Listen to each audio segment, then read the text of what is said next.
On one side, Arabic script curves gracefully around the coin's center, proclaiming King Fahd bin Abdulaziz, a name that recalls decades of leadership, transformation, and identity for the kingdom. Below or above that, there is a delicate emblem, a palm tree with crossed swords, that symbolizes prosperity, protection, and the unity of a nation rising from desert into modernity. Every line, every curve, each edge tells of craftsmanship, of minting techniques honed over years, of artisans who cared about more than utility. They cared about legacy. When this coin was first struck, it passed through countless hands. Merchants, travelers, children receiving change, pilgrims journeying through holy sites.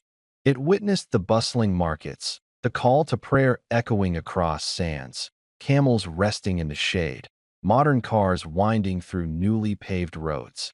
It saw changes in skylines, in traditions merged with modernization, in the voices of citizens. For many, it remained ordinary. They collected many coins without realizing the subtle features that set apart the rare from the common. Over time, some coins were lost, others damaged or melted down. Many spent their lifetimes in circulation, their surfaces worn smooth by friction and use. Others found refuge in drawers, glass jars, or tucked into books, preserved by chance.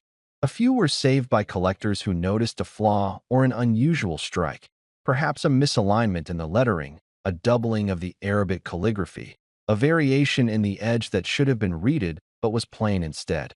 Those minute irregularities, invisible to most, make all the difference to someone who truly sees. Collectors from around the world seek such coins not just for their metal content, but for provenance, rarity, condition. A coin that preserves its details sharply, its script crisp, its palm leaves and swords defined, its edge unworn, becomes highly prized. The presence of mint marks, the exact year, even the dried sheen of age contribute to value. The rarest pieces might come from early run batches, misprinted editions, or coins struck with unusual dyes that were later replaced. Interest in these coins has surged. Auction houses host showings that draw experts and enthusiasts who travel continents to witness a coin in mint state condition. They inspect lighting to catch the smallest bump, shadow, or scratch. They discuss toning, the color change that happens with age and exposure. Sometimes, when light hits a well-preserved coin just right, the Arabic letters glow softly. The emblem seems to leap forward, as though the past is breathing through the metal. This coin isn't simply a relic. It is a reminder of how nations define themselves. When King Fahd's name appeared on currency, it signaled one era of leadership.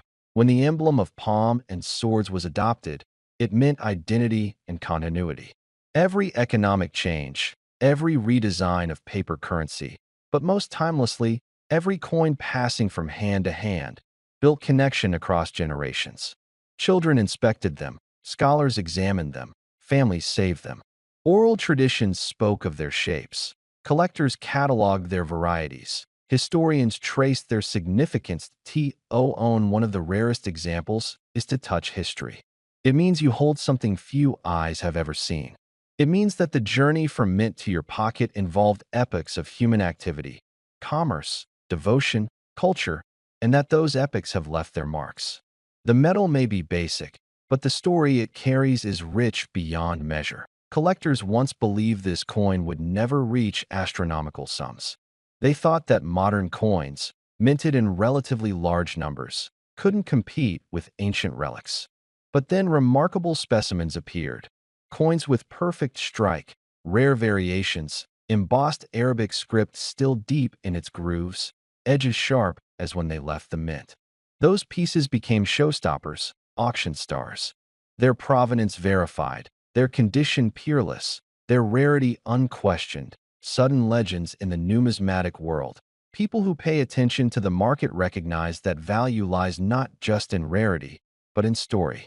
The story of when and where the coin was made, who handled it, how it survived, how its surface changed with time, how logic and nature combined to yield scratches, toning, and sheen.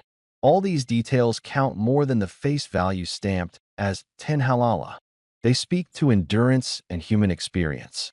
They connect you to the handshake of unrecorded traders, to the silent footsteps in desert bazaars, to the prayers uttered in mosques, to the laughter of children who once pocketed these coins for sweets or small gifts. Imagine being at an auction. The coin is displayed beneath glass. Light falls across its surface. The bidding begins. Collectors across continents raise paddle after paddle. Someone mentions a misprint. Others murmur. Condition is examined under magnification. The price climbs. Hearts pound. When the final hammer falls, there is silence, then applause. And that moment sheds a harsh truth. Some objects of modest origin become priceless relics, tethered not to common worth, but to human affection for what was, what is, what endures.